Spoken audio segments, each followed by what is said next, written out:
better than I could before. However, not every patient is excited at the prospect of this procedure. As a rule, I don't like people drilling my head, so I'm not real big on that. But if it comes to, that's what Dr. Silver says to do, I would consider it. Let's meet one of Dr. Silver's patients, Richard Williams. At a recent checkup, we saw firsthand the admiration Dr. Silver has for Richard's progression with the disease. Richard is one of the patients who has really been very beneficial for his disease. He's gotten good pharmacological therapy. He has gotten good general health therapy and care. He's done really well. Richard was diagnosed 13 years ago, but believes he may have had Parkinson's for a much longer period.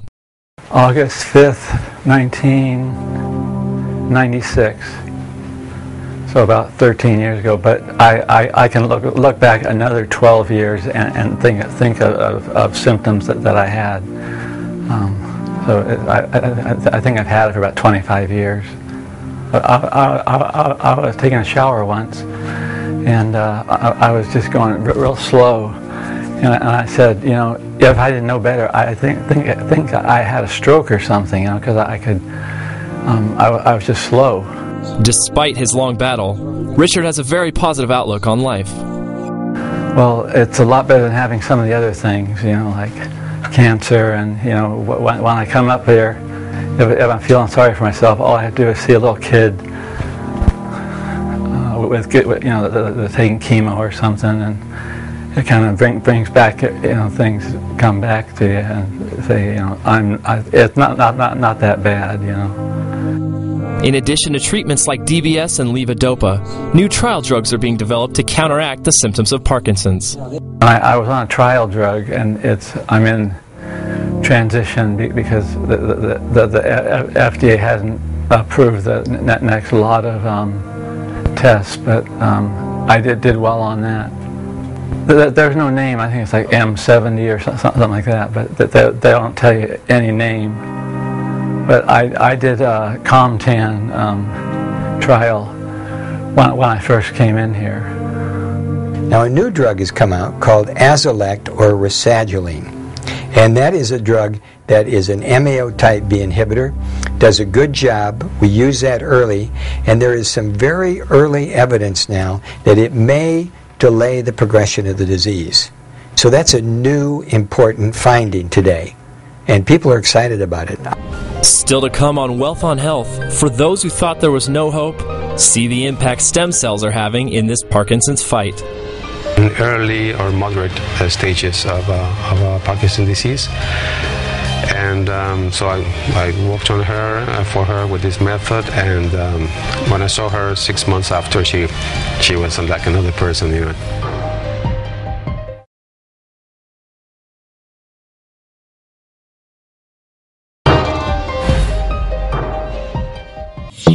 Welcome back to Wealth on Health.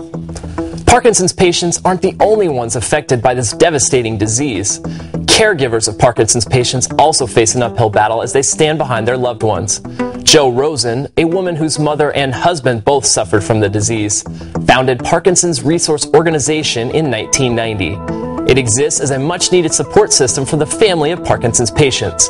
We sat down with Jo at a recent caregivers meeting to learn more about the important work her organization is doing for those who need it most. The Scripps Mendy Wellbeing Center in San Diego, California played host to this special meeting for Parkinson's caregivers. It's a unique place where people can come together to offer advice and support. Just 2 decades ago, Jo Rosen didn't see an outlet like this available for Parkinson's caregivers. 20 years ago, when my late husband was diagnosed with Parkinson's disease, and this was the second time in my life that someone close to me was diagnosed with it. My mother also had it. We went through the Parkinson's community to see what it was that we needed from the community, and also to see what was missing in the community. And the thing that seemed to be missing was a forum for adult children, which I was of my mother, or for spousal caregivers to sit in a room or wherever in some forum and talk about the issues and concerns that they have while living with this disease. One of these people benefiting from the work Parkinson's Resource Organization is doing is caregiver Carol Insko. Her husband was diagnosed with Parkinson's disease about 4 years ago. He just started leaning one day. He couldn't seem to hold himself upright. When we were at a concert in the park, he kept leaning over into me like this, and I kept shoving him back. And then we noticed when he was walking that he was bending over more and more, and we thought, what's going on? Our job is to work with them, listen to their issues and their concerns, have the room help solve or resolve them or work on those issues. At the same time, before we leave, we make sure that everyone has something that they're doing for themselves. It helps because it lets me find out information about what the disease is, and then particularly on a night like this when we have a caregivers meeting, which is the first one that I've been to, it's an opportunity to hear other stories so you know that you're not quite so alone in all of this. Jo's positive outlook on life is clearly shown by her willingness to put others ahead of herself. I think one thing that's good out of it is that I've learned that I need to just cherish the day that I'm in. Just, say, hey, this is a day. It is a disease that you can live with. It is a disease that no matter what you have, you want to stay healthy. Whether it's, so you want to exercise. Exercise is probably the best thing a person can do if they have Parkinson's disease or a Parkinsonism. A life can be lived with Parkinson's disease, and it can be lived very nicely. Attitude is everything. Caregivers are truly a blessing through the love and support they provide.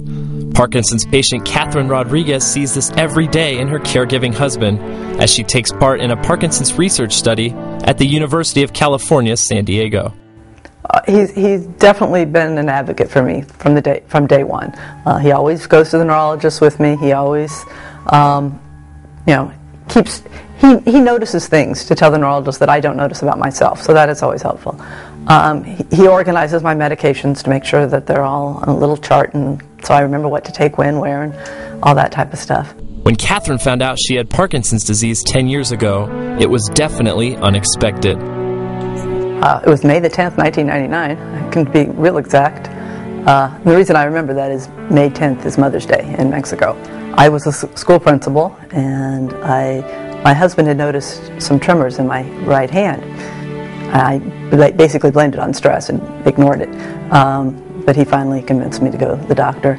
I went in to see the neurologist in the morning, and I remember the neurologist looking at me and telling me I had Parkinson's. Catherine now relies on a variety of medications to help keep her symptoms at bay. Well, I take 37 pills during the day, so you don't really want